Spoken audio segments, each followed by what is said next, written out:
시청자 여러분 안녕하십니까? 부동산 고민 무엇이든 물어보세요. 진행을 맡은 아나운서 양혜선입니다. 저번 주 이 시간에는요. 부동산과 관련해서 또 재개발, 재건축, 현금, 보상금 제대로 받기라는 주제로 강의를 열었었는데요. 참 새로운 주제였던 만큼 열띤 강의였고 또 여러분의 반응도 굉장히 뜨거웠었습니다. 그래서 이번 주에는요. 또 특별한 강의를 만나보실 수 있을 것 같습니다. 오늘의 강의 주제는요. 도로공원 부동산 경매의 비밀입니다. 자, 오늘도 역시 부동산 현장에서 보상 박사로 불리고 계신 전문가 한 분을 모셨는데요. 자, 법무법인 강산의 대표 변호사 김은유 변호사님 모시고 강의를 들어보도록 하겠습니다. 자, 안녕하세요. 네, 안녕하세요. 법무법인 강산의 김은유 변호사입니다.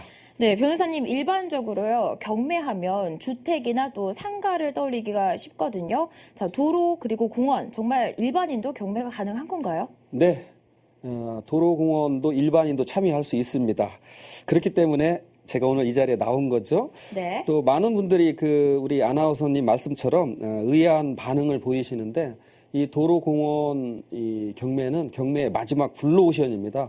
오늘 강의를 숙지하셔서 경매에 아주 해안을 갖기를 부탁드리겠습니다. 알겠습니다. 이런 주제가 정말 흔치 않기 때문에 이번 1시간으로 끝난다니 좀 아쉬움이 벌써 생기는데요. 자, 많은 분들께 유익한 정보 그 이상의 강의가 되길 기대해 보겠습니다. 자, 그럼 본격적으로 강의 들어가 보도록 하겠습니다.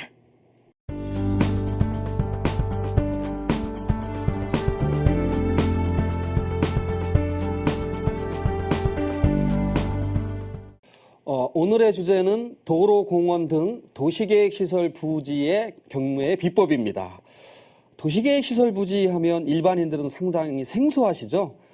그런 만큼 이 경매의 세계에서도 지금까지 섣불리 입찰에 참여를 하지 못하여 온 것도 사실입니다.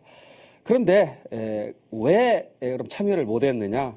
권리분석 방법을 어떻게 해야 될지 그 대목에 대해서 아직 특별한 지침서도 없었고 또 강의를 해주신 분도 없어서 주저하셨던 부분이 많을 텐데요. 오늘 짧은 시간이지만 제가 한번 최선을 다해서 그 권리 분석 비법을 좀 알려드리고자 합니다.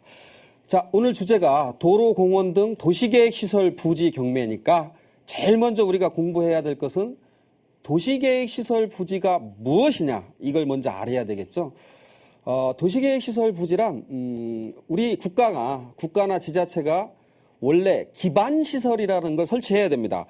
도로를 놓고 공원을 놓고 철도 또 학교, 공항, 주차장 이런 기반시설들이 7종 53개 시설이 있습니다. 법상 7종 53개 시설. 이런 기반시설들을 국가가 설치함에 있어서 땅을 사서 설치를 해야 되는데 그냥 개인처럼 매매계약으로 땅을 사서 설치를 하면 되죠. 그런데 국가는 그렇게 개인처럼 이 땅을 사지 않습니다. 국가나 지방자치단체는 특이하게 그거를 도시계획시설 부지로 지정을 해놓고 땅을 매수 절차를 밟습니다. 그럼 뭐냐? 기반시설을 도시관리계획에 의해서 설치를 하겠다라고 정해놓은 토지가 바로 도시계획시설 부지입니다. 그러면 왜 도시관리계획으로 기반시설을 그냥 땅을 사지 않고 도시관리계획에 의해서 도시계획시설로 지정을 할까요? 그게 궁금하죠. 복잡한 절차입니다. 도시관리계획에 의해서 도시계획시설로 지정하려면 주민의 의견 청취도 드려야 되고 공람 또 지방의회 의견, 도시계획위원회 심의, 관계기관 협의 복잡한 절차를 다 거쳐야 됩니다.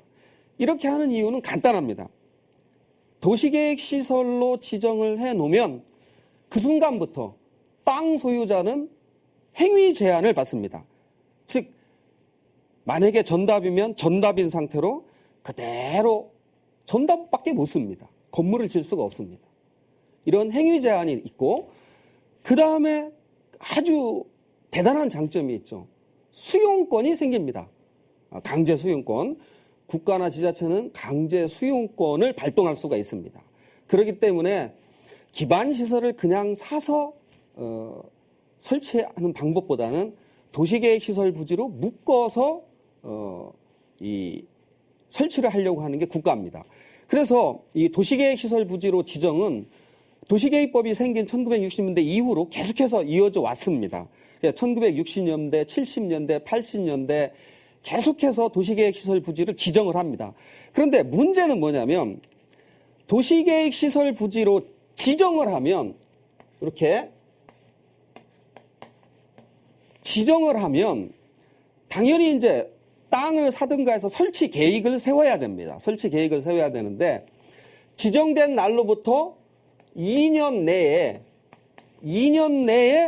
설치 계획을 수립해야 됩니다. 근데 설치 계획이 단계별 집행 계획이라고 표현을 하는데 그게 1단계. 1단계는 3년 내에 설치하겠다 하는 시설이 1단계입니다. 그럼 2단계가 있습니다. 2단계는 뭐냐? 3년 후에 설치하는 도시계획시설, 요걸 2단계 집행계획이라고 하는데 문제는 3년 후로부터 언제까지? 종기가 없습니다.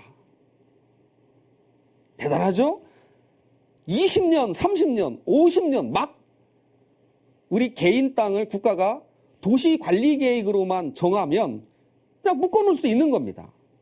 참 어찌 보면 대한민국이 사유재산제인데 좀 너무 심하죠. 그래서 그동안 도시계획시설 부지로 묶인 분들이 지속적으로 우연소송을 제기했고 그 결과 이제 1999년도에는 아주 획기적인 헌법재판소의 판결이 납니다. 즉 우연 판결이 납니다. 헌법재판소는 1999년에 뭐라고 말을 하냐면 자, 도시계획시설 부지로 묶어놓은 토지를 최소한 20년 정도가 지나면 더 이상 묶지 마라. 또는 지목이 대지라면 매수 청구 제도를 주어서 사도록 해라. 아니면 수용 청구권을 부여해라. 토지 소유자한테 이 땅을 보상해 주십시오라는 수용 청구권을 부여해라. 또는 금전적인 보상을 해라. 그렇지 않으면 우연이다. 이렇게 우연 판결을 헌법재판소가 내립니다.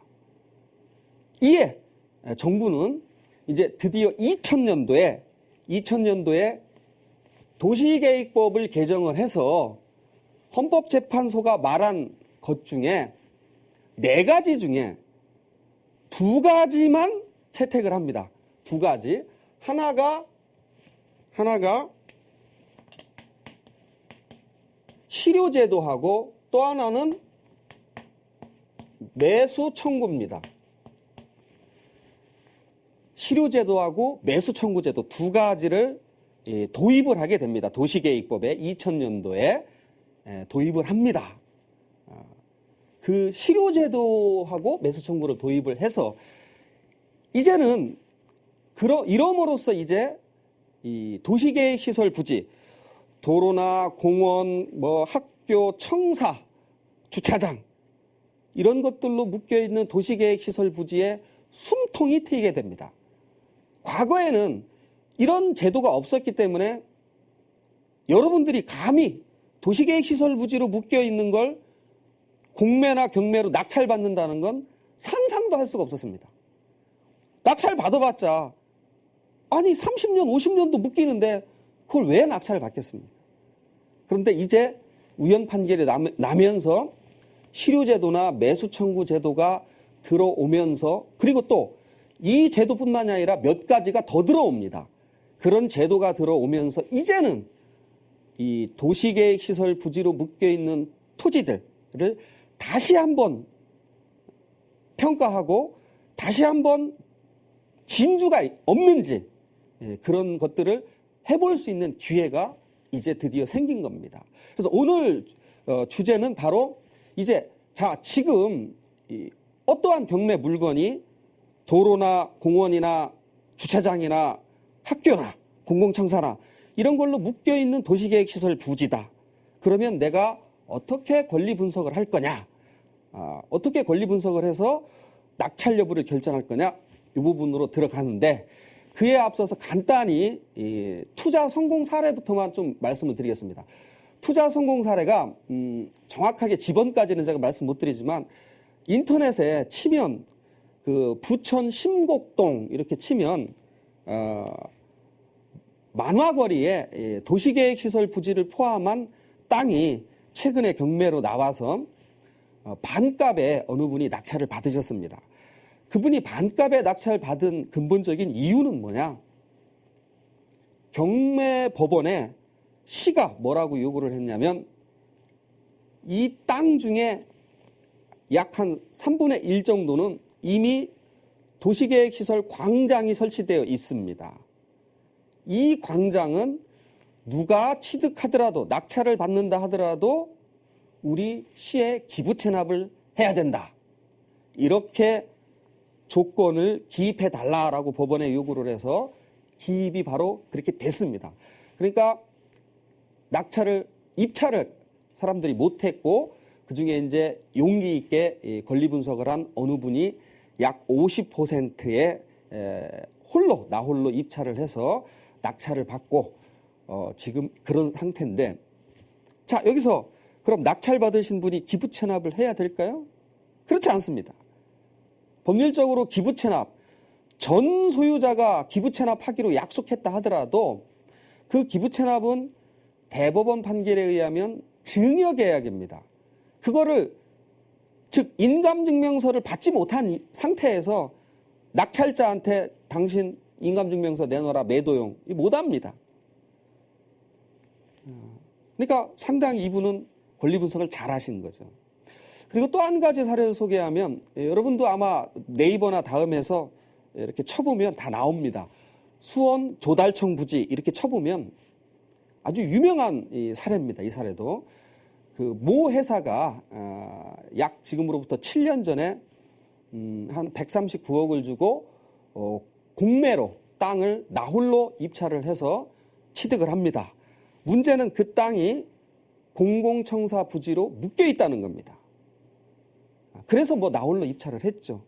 그래서 지금 결과만 말씀드리면 7년이 지난 지금 이 시점에 최근에 공공청사 부지가 다 풀렸습니다. 그래서 그 땅은 어떻게 변했느냐면 수백 세대의 오피스텔을 질 수 있는 땅으로 변했습니다. 얼마나 땅값이 뛰었을까요? 아마 상상해 보십시오. 상당히 전 뛰었을 것 같습니다. 이처럼 도시계획시설 부지 경매의 매력은 권리 분석만 제대로 하면 나홀로 입찰한다는 겁니다. 나홀로. 자, 그럼 본격적으로 권리 분석을 어떻게 할 거냐로 들어가 보겠습니다. 이 부분은 여러분들이 이해하기 쉽게 제가 우리 주식 투자하면 이 주식 투자에서 실패하면 어떻게 해야죠? 주식 투자에서 실패하면 손절매해야 됩니다. 손절매하면 또 어떻게 해야 돼? 내가 왜 실패했는지 적어놔야죠. 바로 이것만 외우시면 됩니다. 자, 주식해서 실패해. 그 다음에 뭐라고 그랬죠? 이제 손절매. 절은 이제 가운데 이렇게 쓰고 손절매. 그 다음에 적어라. 부기. 요 단어만 외우시면 됩니다. 어렵지 않죠? 실패하면 손절매하고 적어라. 부기하라. 자, 그러면 각자 이게 무슨 소리예요? 이제 각자를 한번 제가 좀 풀어서 설명을 드리겠습니다. 여러분이 요 도구만 이게 바로 권리 분석 도구입니다. 여기에 해당되느냐, 어디에 해당되느냐, 해당이 안 되면 아무리 싸도 낙찰 받아서는 안 되는 게 또한 도시계획시설 부지입니다. 싸다고 덜컹. 그런 사례 많습니다, 지금. 예를 들어서 도시계획시설 부지는 10%, 입찰 예정가의 10%짜리도 지금 수두룩합니다. 근데 강사님들, 그런 분들이 싸니까 한번 공투하자. 이래서 무책임하게 공투하는 경우도 있습니다. 그렇게 하시면 안 됩니다. 여러분들은 요거 이제 틀에서 권리 분석을 하는 겁니다. 자, 그러면 실은 뭐냐? 좀 전에 얘기했던 실효제도입니다. 실효제도는 뭐냐? 20년 이상 묶어놓은 토지는 그때까지 보상 안 하면 풀어줘라. 자, 그 기간이 잠깐 아까 뭐라고 했습니까?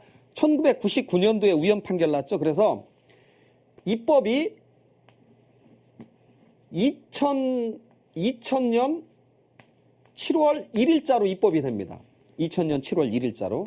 그래서 이 날짜 2000년 7월 1일 이 날짜에서 만약에 과거 문제는 나는 64년도에 지정됐고 70년도에 지정됐는데 나는 어떡하냐? 정부가 에이 과거는 묻지 마세요. 그래서 이 앞에 과거는 따지지 맙시다 라고 입법을 합니다. 그 경과조치라고 하는데 그래서 2000년도에부터 시작합시다. 아무리 과거에 지정했어도 그래서 이날로부터 20년 자 디데이가 언제죠? 2020년 7월 1일 이날까지 보상에 착수를 하지 않으면 그 어떤 도시계획 시설도 전부 실효 없어집니다. 굉장히 좋은 제도죠. 굉장히 좋은 제도입니다. 다 없어집니다. 그러면 2005년도에 7월 1일에 했다. 그러면 이건 2025년 7월 1일 날 실효되겠죠. 이렇게 여러분이 실효제도는 분석하시면 됩니다. 실효제도는. 그런데 하나 이 도시계획시설 부지 중에 지금 가장 경매로 많이 나오는 물건이 뭐냐면 공원부지입니다. 공원부지. 왜냐? 이 공원부지가 지금 이 보상을 하려면 재원이 한 수십조 원이 필요하다고 합니다. 그래서 공원부지는 또 조금 특이합니다. 실효제도에서 좀 특이한 게 2015년 10월 1일자, 2015년 10월 1일자까지 공원 조성 계획이 없으면 이날 실효됩니다. 공원 조성 계획이 있다면 역시 2020년 7월 1일자에 실효가 되는 거고요. 공원은 하나, 조성 계획이 없다면 내년 10월 1일입니다. 조성 계획이 이미 수립되어 있다면 2020년. 그런데 지금 오랫동안 묶여있는 도시계획시설 공원은 대부분 조성 계획은 수립되어 있습니다. 그러니까 어쨌든 여러분들이 한번 확인을 해봐야 되겠죠. 조성 계획이 있는지 없는지 한번 확인을 해보셔야 됩니다. 자, 실효제도 어렵지 않습니다. 자, 2020년 7월 1일이면 실효됩니다. 그 다음에 이제 폐지는 뭐냐? 폐는 폐지 소송입니다. 폐지 소송. 예, 수원 조달청 부지가 바로 폐지 소송에서 승소했기 때문에 바꿔준 겁니다. 폐지 소송은 뭐냐? 국토계획 및 이용에 관한 법률 26조에 보면 낙찰 받으신 분 또는 지금 말씀드린 건 현재 소유하고 계신 분들도 똑같이 적용됩니다. 현재 내가 도로, 공원 등 도시계획시설 부지를 갖고 있다. 이런 분들도 똑같은 해결책입니다. 그런 분들도 당연히 실효를 봐야 되고 또 폐지소송을 검토를 해야 됩니다. 폐지소송은 내가 먼저 국가나 지자체에 도시계획시설 부지를 폐지해 주세요라고 국토계획 및 이용에 관한 법률 제26조에 의해서 제안을 합니다. 제안을 하면 그쪽에서 NO 하면 바로 제한 거부 처분, 폐지 제한 거부 처분, 취소 소송이 가능합니다. 이거 승소할 수 있을까요? 지금까지 승소 사례가 몇 건이 있습니다. 그래서 최근에 승소 사례했던 게 바로 조달청 부지입니다. 근데 이 소송은 아주 전문적으로 잘 하셔야 됩니다. 왜냐? 국가나 지자체가 폐지해달라고 하는데 나는 죽어도 이 공공시설 여기 설치할 거다라고 주장하면 이기기가 어렵습니다. 그러면 여기죠. 폐지 소송을 넣었는데 국가가 나는 이 땅을 죽었다 깨나도 써야 되겠다. 이건 무슨 얘기입니까? 보상해준다는 얘기죠. 보상해준다는 얘기. 나쁜 얘기 아닙니다. 나쁜 얘기 아니에요. 폐지 소송을 넣어서 지더라도 그러면 보상을 해주겠다는 거니까 보상 순위가 당겨지겠죠. 그래서 이미 도시계획 시설 부지를 갖고 계신 분들은 폐지 소송을 적극 검토를 하셔야 됩니다. 폐지 소송은 이렇게 소송으로 폐지를 하는 거다. 그 다음에 해는 뭐냐? 해제 권고. 국토계획 및 이용에 관한 법률의 새로운 입법이 제48조에 어떤 입법이 되어 있냐면 지방의회한테 지방자치단체가 미집행 도시계획시설들에 대해서 보고를 하도록 되어 있습니다. 보고를 하면 지방의회가 그걸 보고 자, 이거는 폐지해 주세요 라고 권고를 합니다. 그러면 지방자치단체의 장은 따르도록 되어 있습니다. 특별한 사정이 없는 한. 해제 권고로 지금 풀리는 도시계획시설 부지가 굉장히 많습니다. 굉장히 많으니까 지금 만약에 갖고 계신 분들은 지방의회 해제 권고 제도를 적극적으로 이용해 보시기 바랍니다. 자, 그럼 이제 이건 마쳤고 그 다음 단계가 야, 이건 뭘까? 손실보상입니다. 손실보상.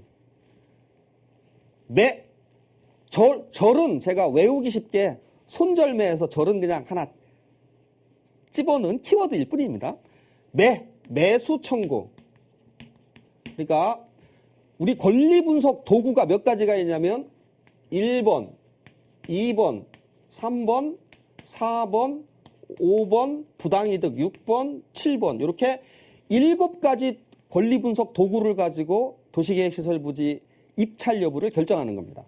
자, 그럼 손실보상은 뭐냐? 당연히 이 낙찰받은 내 땅이 도시계획시설 부지니까 국가가 사줘야 되는 게 맞죠. 그 손실보상을 말하는 겁니다.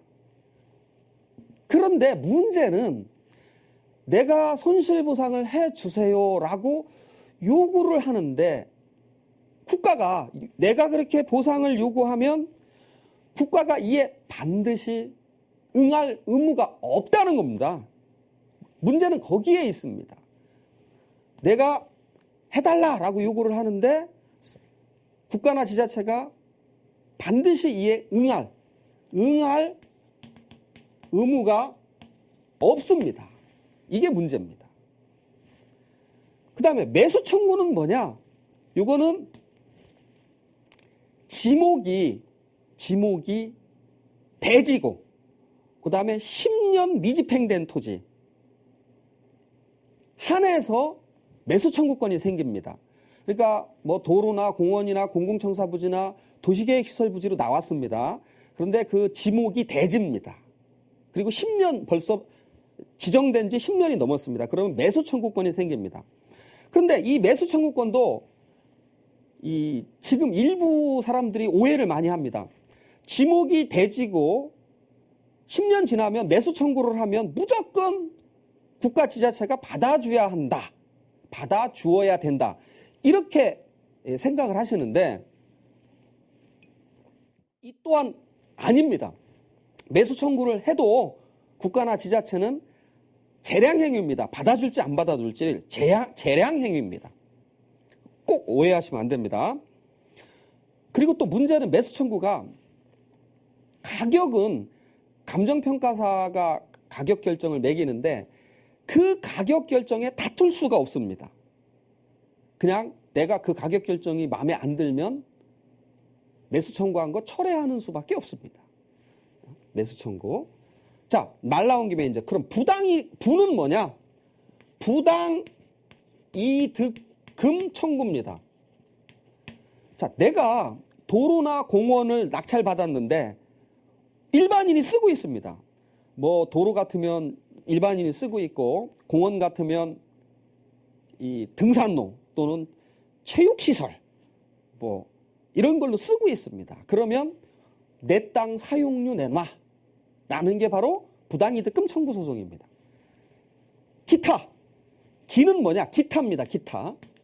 뭐냐? 예를 들어서 전형적인 게 우리 이 주택 재개발 지역에 예를 들어서 도로가 나왔다.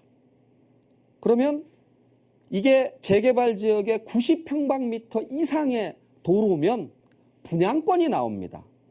그래서 난 분양권 취득 목적으로 도로를 낙찰받을 수도 있는 겁니다. 도로를 낙찰받을 수도 있는 겁니다. 또 또 다른 거 대표적인 게 지적불부합지죠. 지적불부합지, 이게 좀 주제가 좀 벌써 너무 광대한데 하여튼 지적불부합지가 나오면 그 지적불부합지를 해소하려면 이 지적불부합지의 모든 토지 소유자의 동의서가 필요합니다. 그래서 나는 그 동의를 할 때 동의를 도장값을 받는다든지 그런 것도 있기는 있습니다. 하지만 그건 제가 권하지는 않습니다. 어쨌든 이렇게 7가지에 해당되는데 제가 여러분들한테 오늘 경매가 주제인데 권해드리는 건 부당이득하고 기타 이걸 바라보고는 투자하지 마시라, 입찰하지 말라고 일단 말씀을 드리고 싶습니다. 왜냐, 부당이득금 중에 대표적으로 도로인데요. 도로는 배타적 사용 수익권 포기 이론이 있습니다. 그래서 거의 제가 지금 소송을 많이 지금 하는데요. 제가 오산시하고 수원시 고문 변호사를 맡았을 때 엄청나게 이 소송을 해봤는데 제가 승률이 9할 오픈이었습니다. 거의 다 이겼다는 거죠.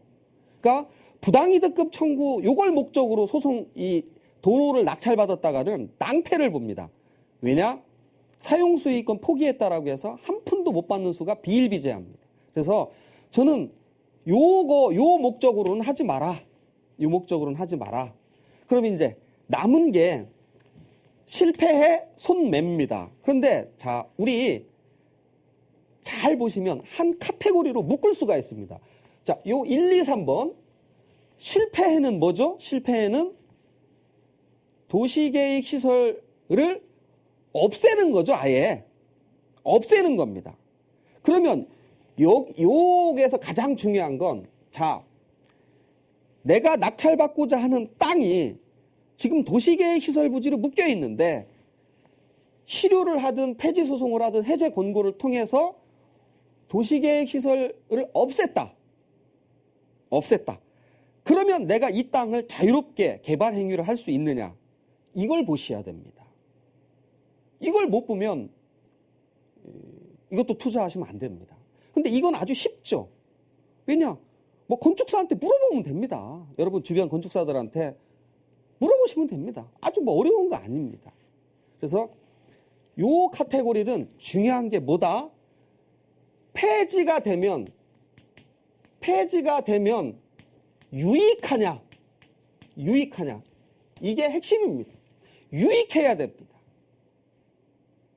예를 들어서 지금 청계산, 관악산, 북한산, 도봉산, 우면산 사유지 엄청 많습니다.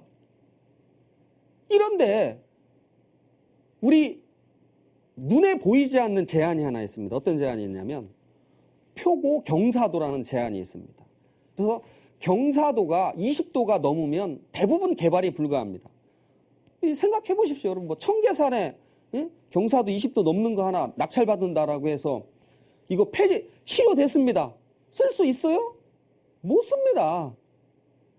그런 건 사시면 아무리 가격이 싸도 사시면 안 되는 게 바로 그런 겁니다. 아무리 가격이 싸도 절대로 사지 말아야 되는 게 폐지되면 유익해야지. 나한테 폐지돼도 쓸 수 없다면 그 토지는 아무리 싸도 입찰에 참여하면 안 된다는 겁니다. 자, 두 번째 카테고리는 뭐냐? 국가 지자체한테 내가 매도하는 거죠. 보상받는 거죠. 보상.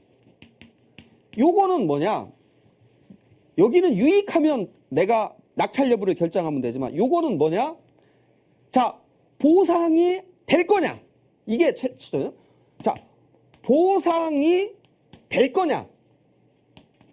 이게 제일 우선이죠. 첫 번째. 된다면, 보상을 한다면 내가 얼마큼 차액을 누릴 수 있을까? 그 차액. 얼마큼 차액을 누릴 수 있을까? 즉 차액은 뭐죠? 내 입찰가와 나중에 보상금의 차액입니다. 이것만 검토하시면 되는 겁니다. 다시 계속 이것만 이해하시면 이 도시계획시설 부지 자신 있게 입찰할 수 있습니다. 실패해 없앴을 때 유익하냐. 그 다음에 과연 나한테 보상이 될 거냐. 보상이 된다면 차액이 얼마 날 거냐. 그런데 이 두 가지는 잘 보십시오. 얼마나 좋은가. 둘 중에 하나죠. 도시계획시설 부지가 경매로 나오면요. 여러분이 그걸 낙찰받으면 최하 둘 중에 하나입니다. 뭐다? 실효되든가 보상받든가. 둘 중에 하나입니다. 그죠? 쉽게 생각하면. 얼마나 좋습니까? 실효되든가, 보상을 받든가, 실효되든가입니다. 자, 내가 보상받으면 예측할 수 있잖아. 내가 얼마큼 차액을 누릴지. 지금 도시계획시설 부지 경매는 입찰을 했을 때 통상 대부분 한 50% 이하에서 나홀로 대부분 낙찰이 됩니다. 그러면 도시계획시설 부지는 보상받을 때 제한을 받지 않는 상태대로 보상을 받습니다. 그러니까 최소한 경매에서 평가한 그 가격보다는 그만큼은 받는다는 거죠. 그러니까 내가 20%에 샀으면 만약에 10억짜리를 2억에 샀으면 최소한 10억은 받는다는 겁니다. 그러니까 자, 보상을 그럼 안 해줘요? 그러면 어떻게 되는 거죠? 내가 기다립니다. 그냥 나는 그래. 폐지 소송을 할 수도 있고 아니면 기다려 그냥 최하. 소송도 귀찮다. 기다리면 어떻게 돼요? 2020년 7월 1일자에 실효가 되는 겁니다. 그러면 그때 유익하다. 자, 지금 예를 들어서 용인시에 소공원, 어린이공원이 또는 공공청사 부지나 주유소 부지, 학교용지 이런 게 경매로 나왔습니다. 물건이. 때 낙찰 받았습니다. 그러면 저쪽에서 이제 내가 쓱 한번 보상해 주세요라고 하면 저쪽에서 보상 당연히 해야 되는 건데 보상 안 하면 그럼 기다릴 수도 있고 폐지 소송할 수도 있죠. 그러면 2020년 7월 1일 가서 자, 소공원 어린이공원에서 빠지고 학교용지에서 빠지고 공공청사부지에서 빠집니다. 그러면 그 땅값 어떻게 될까요? 경매 기초가격만큼 뛸까요? 아닙니다. 엄청나게 뜁니다. 그 땅값은. 그게 바로 도시계획시설 부지 경매의 어마어마한 메리트라는 겁니다. 그러니까 둘 중에 하나, 실효 아니면 손실보상이다. 어렵지 않죠, 이 분석 방법이. 자, 그래서 이제 문제는 이제 조금 더 이제 원론적인 얘기를 이제 다 지금 말씀을 드렸습니다. 원론적인 얘기는 다 말씀드렸고, 이 중에서 중요한 게 하나 또 있습니다. 뭐냐면, 요 차액, 보상가를 어떻게 알 수 있느냐. 우리나라 토지는 둘 중에 하나입니다. 표준지이거나 표준지가 아닌 거나. 이건 국토교통부 사이트에 들어가면 표준지 공시지가 알림이라는 사이트가 있습니다. 그곳에 들어가셔서 딱 검색을 해보시면 동하고 리까지 나옵니다. 동하고 리, 무슨 동, 무슨 리까지 나옵니다. 딱 검색을 해서 거기에 내 토지가 딱 뜨면 또 내가 입찰하고자 하는 토지가 거기에 딱 뜨면 그건 표준지입니다. 표준지면 거기에 도시지역이다. 도시지역은 1.3 곱하기 1.3 내지 1.8 정도, 1.3배 내지 1.8배의 보상금이 나옵니다. 비도시지역은 1.5 내지 2.0의 보상금이 나옵니다. 근데 여러분들 어떻게 해야죠? 이 1.3 보수적으로 봐야죠. 그러면 자, 표준지는 지금 대한민국 전국 땅에 한 3천만 필지 정도 되는데 여기에 한 50만 필지밖에 안 됩니다. 그럼 대부분이 표준지가 아닙니다. 그러면 표준지가 아닌 건 어떻게 하느냐? 거기에 안 나오면 내 토지와 유사한 표준지를 찾으면 됩니다. 그 찾는 방법이 뭐다? 첫 번째, 용도 지역이 같아야 됩니다. 용도 지역 아시죠? 도시 지역, 이 관리 지역, 이렇게 또 주상공록, 주거 지역, 상업지역, 공업지역, 녹지 지역, 1종, 2종, 3종 이런 용도 지역이 반드시 같아야 됩니다. 첫 번째, 제1번 용도 지역이 같고, 두 번째, 이용 상황이 같고, 세 번째, 지목이 같고, 네 번째, 지리적 접근성이 같고, 이렇게 네 가지 조건 정도를 대입을 하면 나한테 내 땅과 유사한 표준지가 하나 떠오릅니다. 그 표준지를 역시 이 공식에 딱 대입하면 보상가를 예측하실 수 있는 겁니다. 여러분도. 그러니까 그리고 또 이 보상가는 보상을 받을 때만 쓰는 게 아니고 실제 땅값입니다. 그래서 누가 잘 모르는 강원도 땅에 뭐 좀 사라고 하는데 내가 그 땅값 어떻게 알 수 없을까라고 하시면 바로 제가 지금 설명드린 대로 표준지는 아닌지 확인하고 표준지가 아니라면 비교 표준지를 찾고 거기에 1.3 내지 1점 요거 딱 곱해버리면 그게 정상적인 땅값입니다. 그런데 그거보다 보통 기획부동산은 어떻죠? 50배, 100배. 최근에도 제 여동생이 딱 분석하니까 1,000원밖에 안 가는 걸 평당 30만 원 주고 살려고 해서 저한테 문의해서 제가 막은 사례가 있습니다. 그래서 여러분들이 일단 다시 한번 말씀드리면 실패해, 손매, 부기 이런 제도가 있습니다. 이제 아직 시간이 조금 남았으니까 이 중에서 이제 한 가지만 더 소개를 좀 드리면 도로를 낙찰을 많이 받는 분들이 많습니다. 그런데 도로는 굉장히 위험합니다. 아까 부당이득 반환 청구를 해서 거의 진다고 말씀드렸습니다.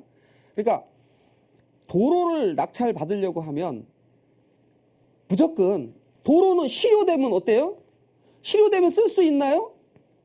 무이익입니다. 무이익. 못 씁니다. 오로지 도로는 뭘 보고 투자해야 되느냐? 손실보상, 매수 청구가 될 거냐 안 될 거냐 이것만 보고 투자하셔야 됩니다. 그런데 이걸 보고 투자할 때 도로는 어떻게 경매로 나오냐면 무조건 이게 도로다.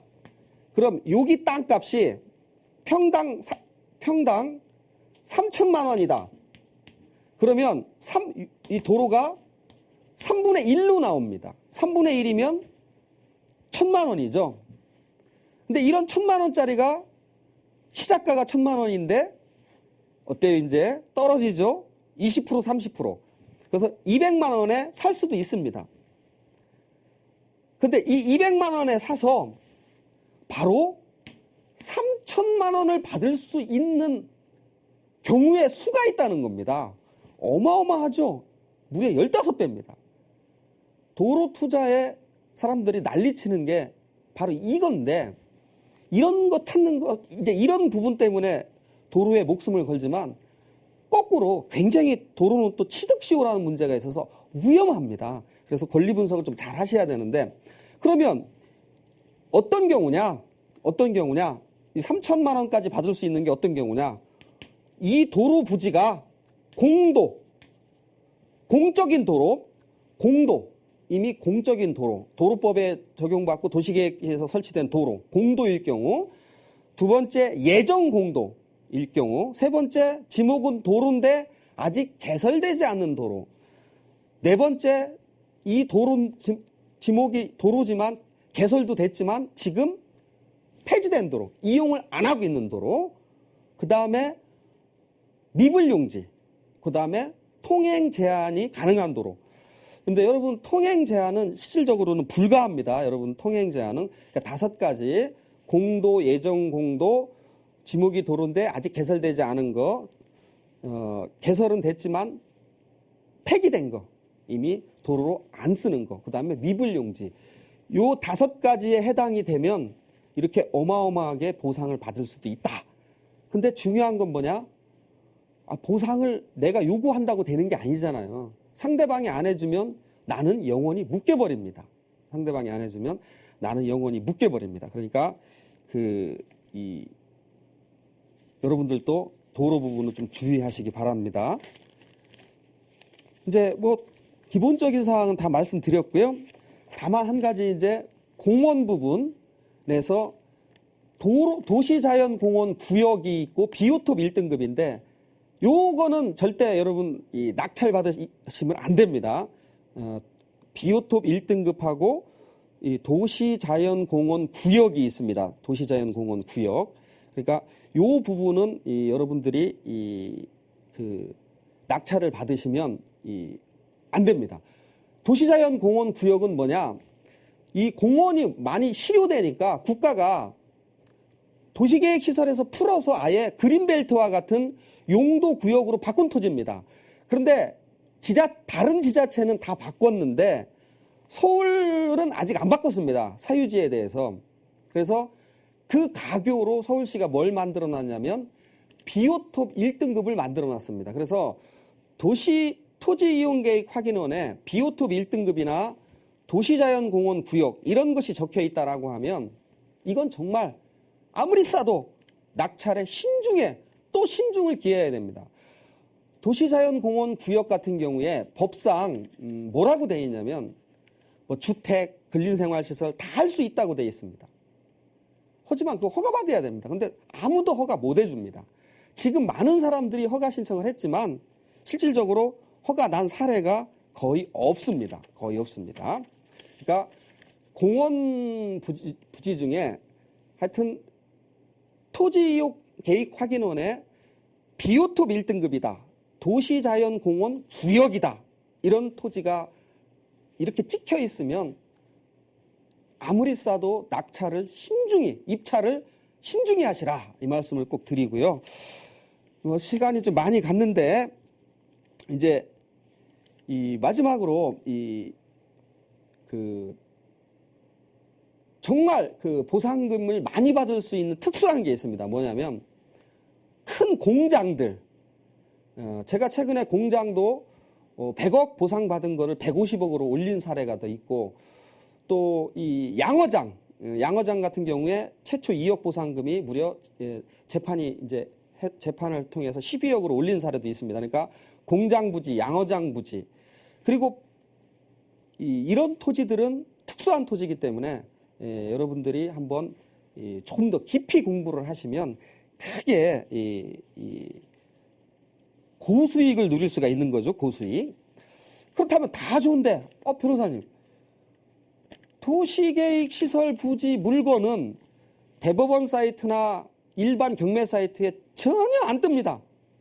도로 하나만 뜹니다. 도로 하나.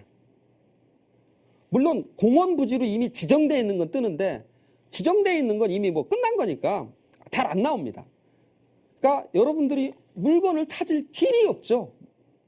아니 근데 물건도 못 찾는데 뭐하러 그런 강의 하십니까? 이렇게 또 저한테 또 이렇게 막 어떤 분이 뭐라고 하십니다. 근데 물건을 찾을 수 있는 길은 다 있습니다.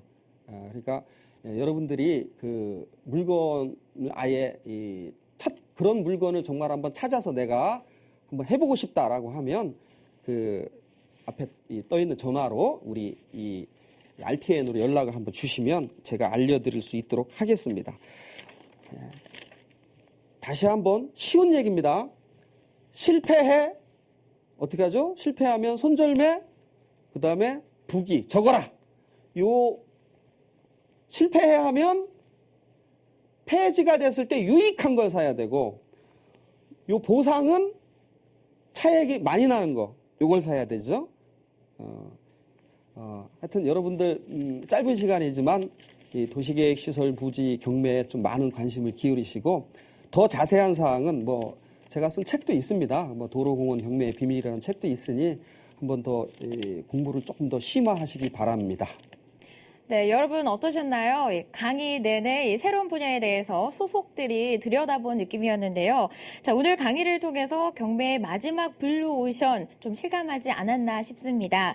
자, 이렇게 해서요, 김은유 변호사님과 2주에 걸쳐서 여러분들과 함께 특별한 강의 한번 만들어 봤습니다. 앞으로도요, 더욱 유익한 주제의 강의로 찾아뵐 수 있도록 노력하겠습니다. 또 2주 동안 함께 해주신 김은유 변호사님께도 감사의 말씀 전하겠습니다. 자, 함께 해주신 여러분 감사하고요. 저희는 또 인사드리겠습니다. 인사드립니다.